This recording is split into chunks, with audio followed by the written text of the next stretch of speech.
Thank you for joining us today for the Economic Development Committee meeting.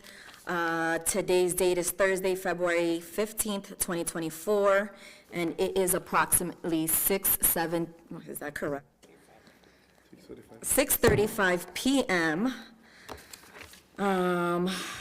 Please stand up so we could say the Pledge of Allegiance.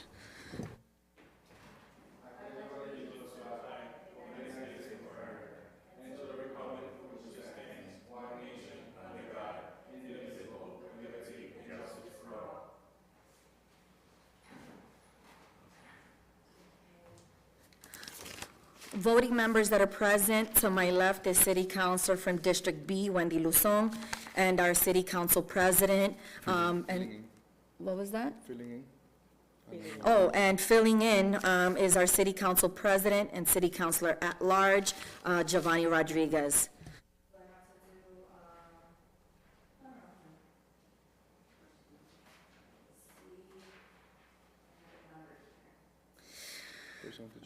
Pursuant to Chapter 20 of the Acts of 2022, this meeting of Economic Development is being conducted both in person and via remote participation. A reminder that persons who would like to listen to view this meeting, to listen or to view this meeting while in progress may either attend in person at City Hall located at 200 Common Street, or or use any of the following access locations, such as our Facebook Lawrence City Council page and our YouTube Lawrence City Council page. I would like to receive a motion to accept our minutes dated January 29th of 2024. So move. Second. Motion made by Council President Rodriguez, seconded by City Councilor from District B, Wendy Luzon. All those in favor say aye.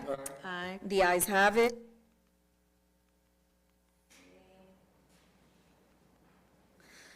The first order of business is item 2524, which is the request for update and information regarding the parking meter contract between the City of Lawrence and PSI Municipal Services LLC. We have our, are you gonna? So we have our City Council President, Mr. Rodriguez, to speak on this item. Is there anyone else also here today to speak on? Maybe we can engage into a conversation with Francisco Cirillo, the Economic Development Director. So my intent of having this item on the agenda, probably people would think that we're going to get the solution of the parking meters and the contract, and that's not the intent. The intent is to discuss the possibility, or discuss that, or entertain that the potential possibility of the economic development portion of this contract and the meters thereof. The intent is to bring new ideas as of how we might collect data and be able to eventually be able to gather data and gather information regarding these parking meters that we have in the City of Lawrence around the downtown area, and how this contract potentially benefit and or affect our local business. And this is the main intent of this item at this level. We have the Economic Development Director with us, Francisco Cirillo, here, and essentially I would like to not necessarily ask questions, because he is not an expert on this matter, but perhaps we can engage into different options, and to do that, perhaps we can advance the opportunity to be able to collect information from the data, collect information from the company as of what the amount of vehicles we have on the contract area, the amount of movement, the mobility, the amount of business we have, that those people go in and out, the amount of 15 minutes pace that we have, that gonna gather some type of information when it comes to how quick the people are using the meter, and how that might impact the local economy when it comes to the local meter, the actually parking meter. So those type of data are not necessarily gonna tell us, okay, remove the meters, because it's a lot more than just that. It's a lot more than just having an opportunity to, it's a lot more than just making a determination that the meters are bad or the meters are good. In the meantime, this item specifically was sent out to multiple committees. And the intent of each committee, it was a different, the opportunity to talk about that contract on a different aspect of the actual contract. If we as a city collect the data of cars being parked on the downtown area for a specific amount of time, like let's say 15 minutes, we have 30% of the vehicles that park in the downtown area, they park for 15 minutes or less. So we know that will tell us as a city that there's a quick in and out purchase, quick in and out service that they receive. And that's gonna help us to develop that master plan that we actually need in the city of Lawrence when it comes to economic development. So those are data that we don't know right now.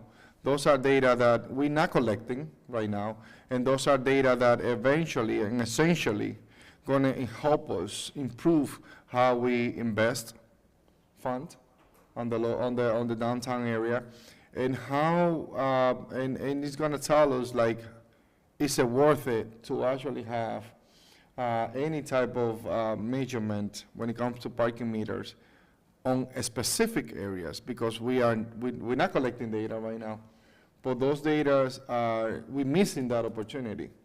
So with that said, Director Cirillo, that's my intent of having this item here. And I would like, after you hear me out, I would like to now provide you the opportunity to just say whatever you think you can help us when it comes to this item here and the intent of the item being located at this committee.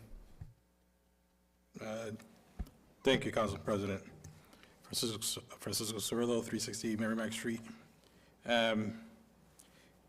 You bring up very valid and interesting points of data that we're not collecting and we're missing out on these matters, especially what pertains to our small business area and small business districts and how we could invest in them.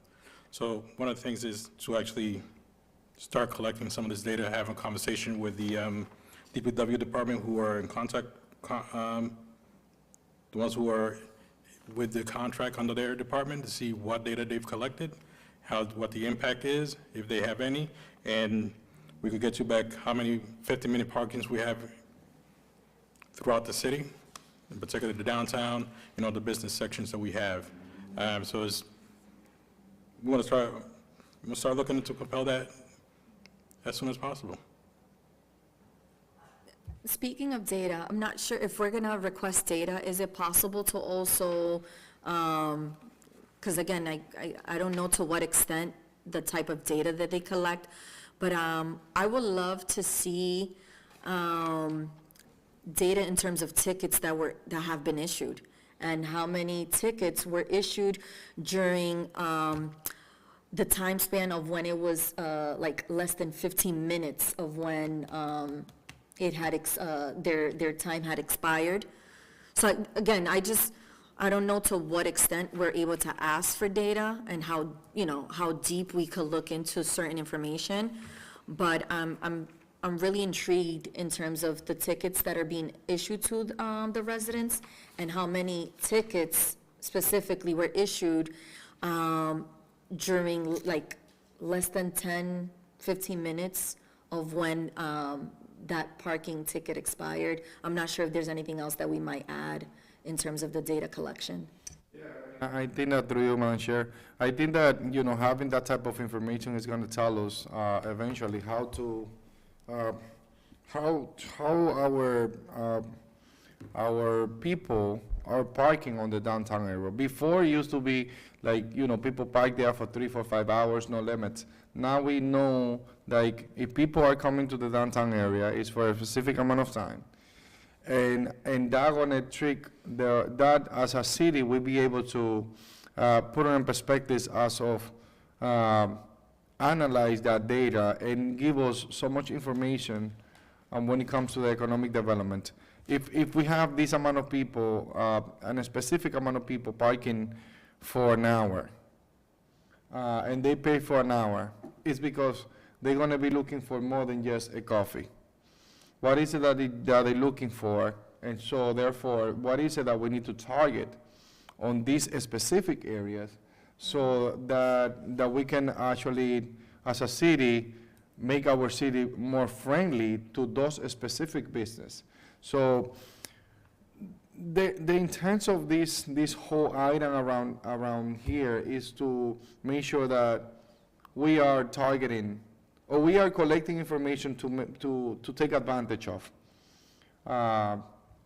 Eventually, we might discuss the same item on other committees that we're gonna be talking about the issues.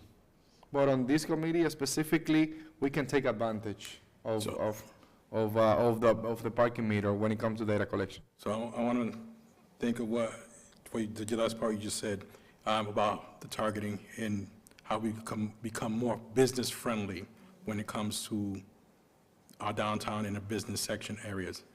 Am I correct? Okay. I mean, one of the things would be to have Director Jaime and somebody from the ticket company here to have this conversation, but also having conversation with the businesses in the area, seeing what they're facing as challenges and struggles when it comes to these meters, and ticketing, and finding how many meters out there for 15 minutes. And I want to make sure I summarize your request, Madam Chair. How many tickets were issued to people that the meter expired after 15 to 10 minutes? So, yeah, It's a two-part one, okay. I want to know how many tickets were issued, Period. And then I also want to know how many tickets were issued within less than 15 minutes of their time being expired.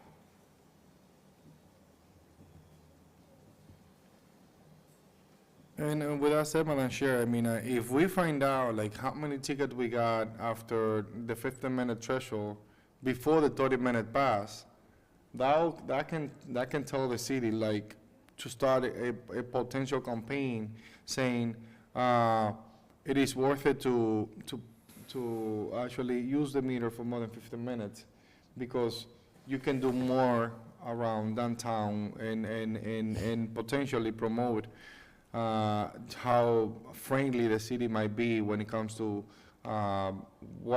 walking around and getting business boosted.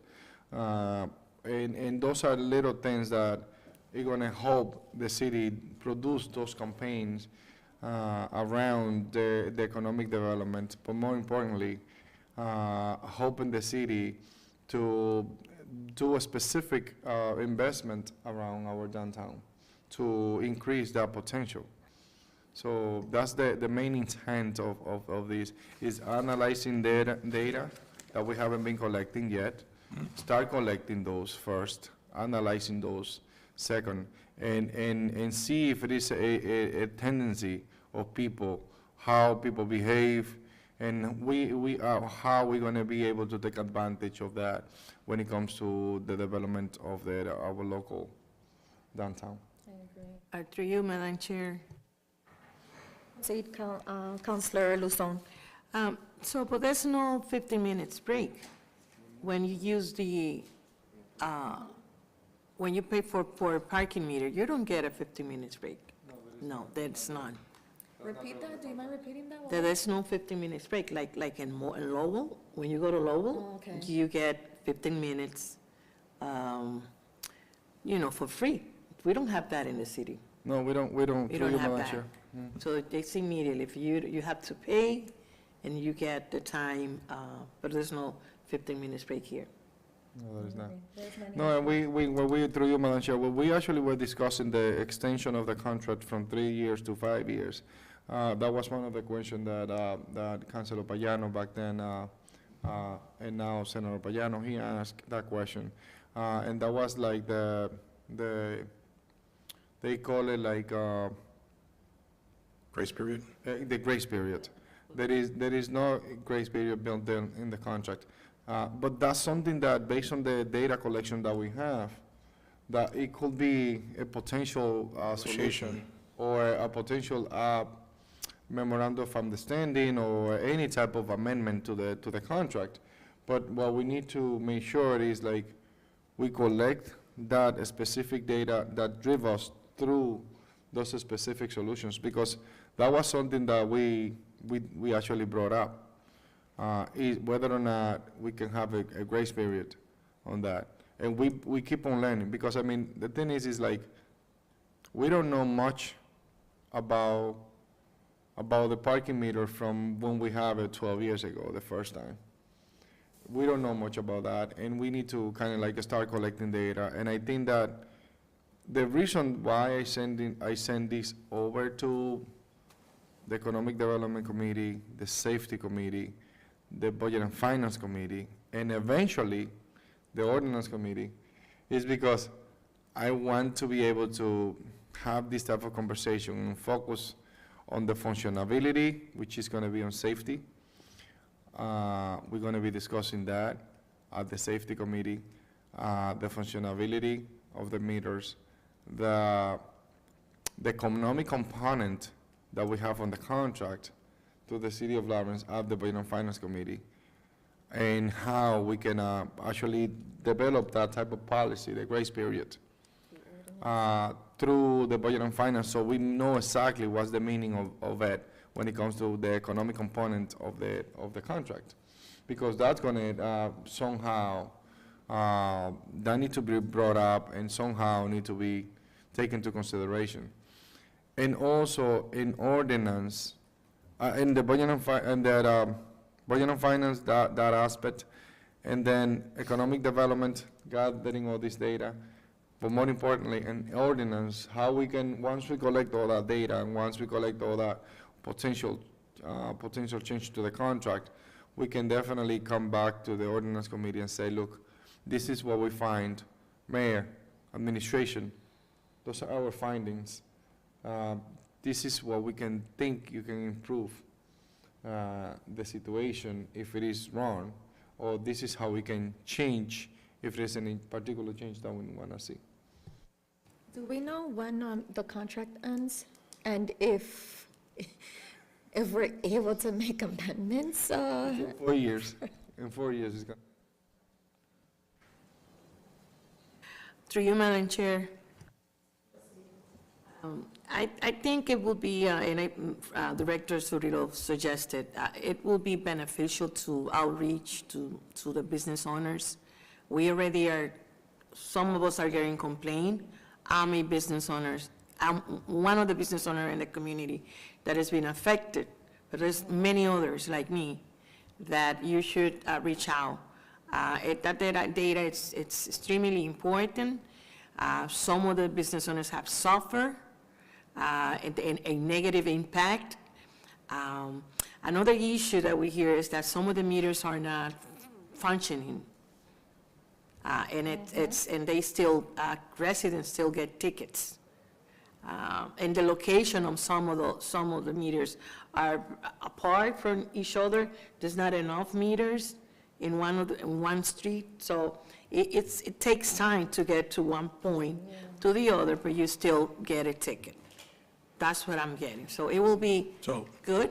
if there's a meter next to your car and it's not working, and somebody has to walk to the next meter, by the time they get to that meter, They get there's a parking, ticket. I don't They know what get they a call them, ticket. ambassador shows up and gives them a ticket. So, so there's no grace period for them between one and the other. If there's 4 years left, we have to look at when this is why Director Jaime would probably be better. It Yeah, will as be- well as the parking director, because they will have that kind of information. Definitely. But from an economic standpoint, the impact is data that we definitely need to collect, because we want to make the city more friendly, business friendly, customer friendly. We want to make sure that people are coming and not feeling they're in a rush and getting penalized for coming to the downtown to conduct business. So I'm in agreement. I mean, there's data we need to collect, and we got to make sure that we're becoming more business friendly and citizen friendly than we've been in the past. We appreciate that, Director Cirillo. Please look into that, have someone call the business owners on Main Street, well, in our downtown, Exodus, Broadway, South Broadway, and you will hear the negative impact directly from the business owners. Thank you, Madam Chair. Any further discussions? Good. Put it on the radar. So we're gonna make accepting a motion to table? Okay. Motion to table? Second, All those in favor, say aye. aye. And the ayes have it. Thank you, Director Cirillo. Okay. Thank you, Madam Chair. Quick update. Not yet?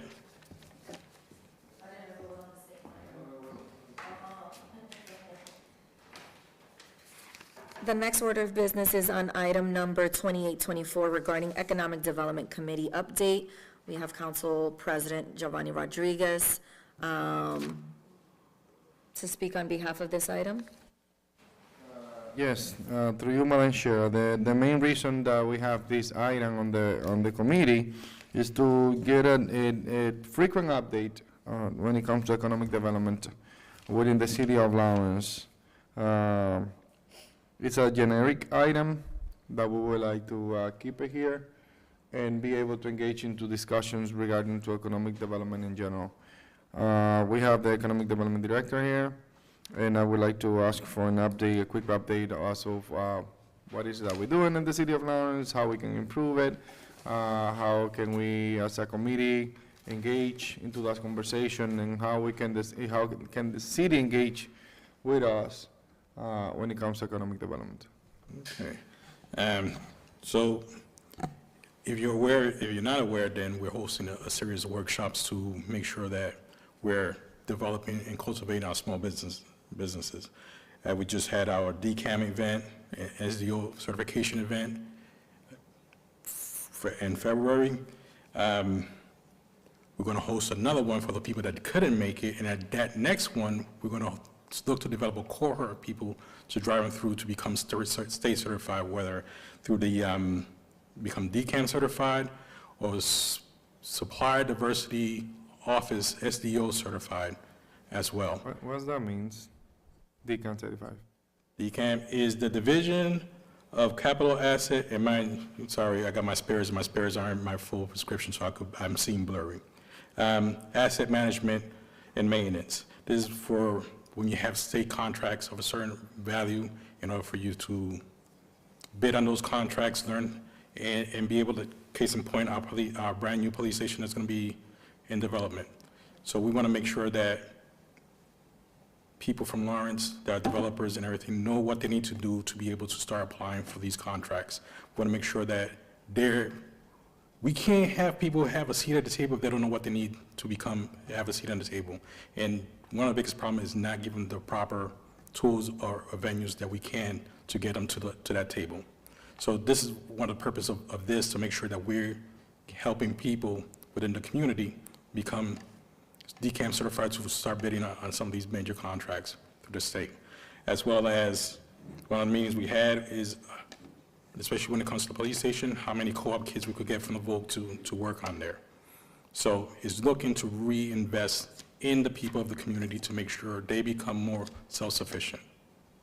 So that's for the DCAM and SDO certified. But just that one just passed. In March, we're going to have a new one, which is going to be in association with the Small Business Administration, and it's going to be almost like a business 101, teaching how to write a business plan, their books, make sure and what the importance of credit is, not only personal credit, but business credit, and working these workshops all the way to October, when we want to have a matchmaker event where we bring different financial institutions and make sure that people we bring to this event are close or where they need to be finding resources. Director Cirillo, DCAM, is that specifically to developers only? Or Yeah. is that open to, I open everything to everybody, because there's a benefit for everybody to learn different aspects. I mean, just because, but anyone could be DCAM certified? no. Who could be There's- DCAM certified? You need to be, you have to meet 4 criterias. So in order to meet those 4, if the 4 criterias in the process are in effect, then you have to be certified. So one of the things, and I encourage you guys to come to the next one, is to learn what those criterias are. I got the stuff at the office, but we want to make sure that we're giving not only the council the best information, because you also deal with the public as well, and you're going to have to, and you might get these questions, how can I attend this event? So I want to make sure that I give you the right information as well. So I will bring back, I'll send you an email as well with those criteria. I got the PowerPoint presentation that for you guys to look at. Any further discussions? Yes, what is it that the city is doing other than the DCAN certifications for the public, or not for the public in general, to Small advance business. economic development activities in the city? So right now, the next one we're going to be bringing up is the Small Business Association, and that's also geared, but that's geared more towards regular businesses to learn. We have tons of small businesses that a lot of them fail because lack of understanding what their credit is, how that impacts their business, and limits it from different financial processes. So trying to make everybody get to that point where they could start applying for these small business loans if need be. And the education piece is the big piece.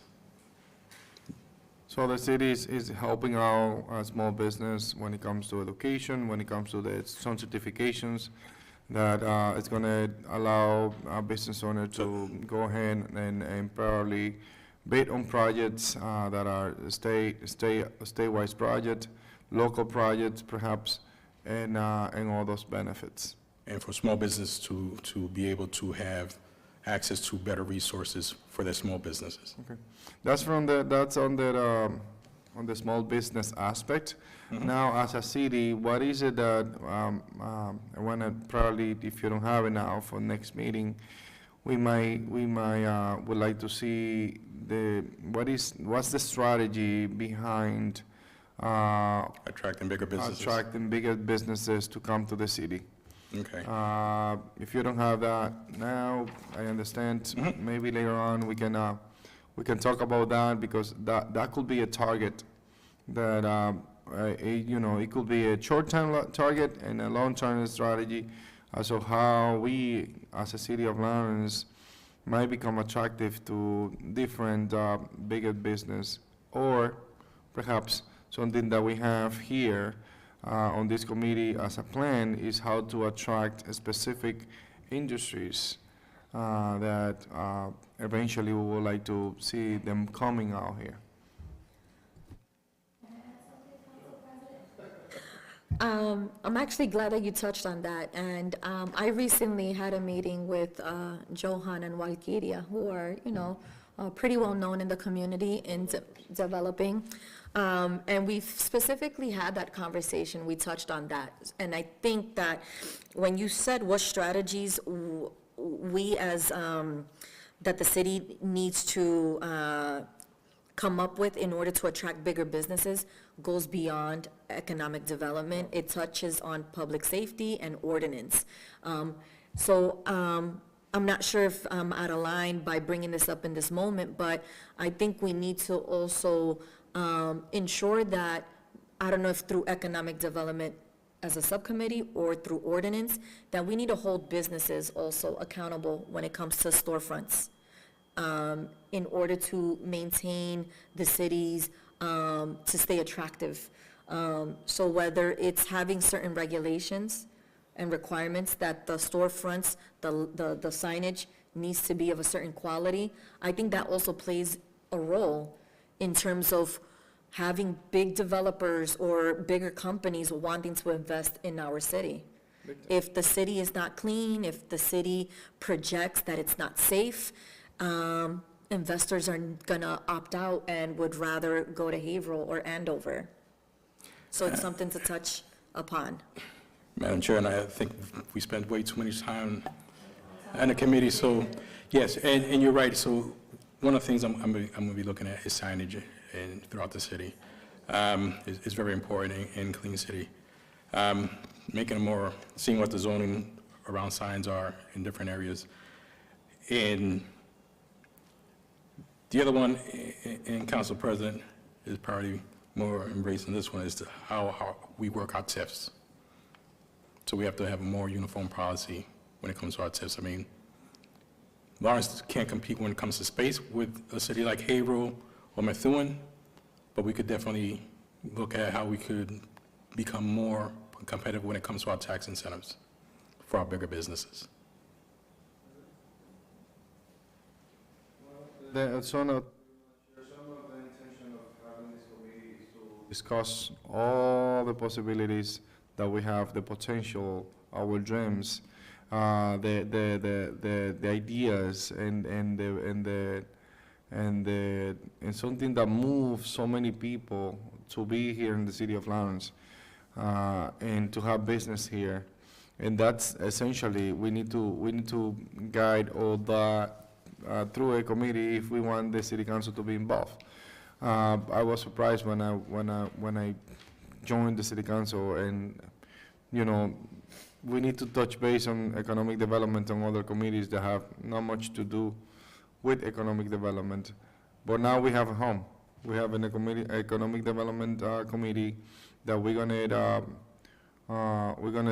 make sure that it bring those topics up to the public, up to the different level of discussion, and be able to discuss what we need to discuss to get a specific result when it comes to economic development. It is a great opportunity.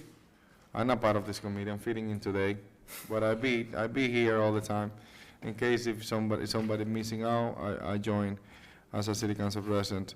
But I'm glad that we have this opportunity, and every challenge it will become an opportunity on this committee. We're not planning on dragging on anybody. We're planning on developing on those ideas that we have. And I agree with you, Madam Chair, when we discuss what economic development means. It is not just one side of the city. It's not just one specific area or one specific issue. It's more than just that. It's about how the city look like. I remember that when I joined the council, I was pushing for this item, and it was to have $100,000 worth of street signs. And everybody was like, why do you want street signs? And I was like, yes, because when you define a ghetto place, you look at the graffitis and you look at the street, and if they don't have street signs, you right away say, I'm in a ghetto place. Mm-hmm. And that's basically what a lot of people perceive from places that are bad condition. So we put that through. Eventually, back then, Mayor Rivera, he helped me out to bring this up to light, and we actually, more than 40% of the local streets got signs, and the street signs. and with $100,000 back then in 2016. And people, after they got, a sign on the local secondary road, they feel proud about about the road, about the street. And that's basically what we need. We need that concept of feeling proud about the city, and I can do this little thing that's gonna make the city better, and you can do that little thing that's gonna make sure that the city look better. And so far, so on, to a point that we actually can have a city that become attractive. It take a village to raise a child.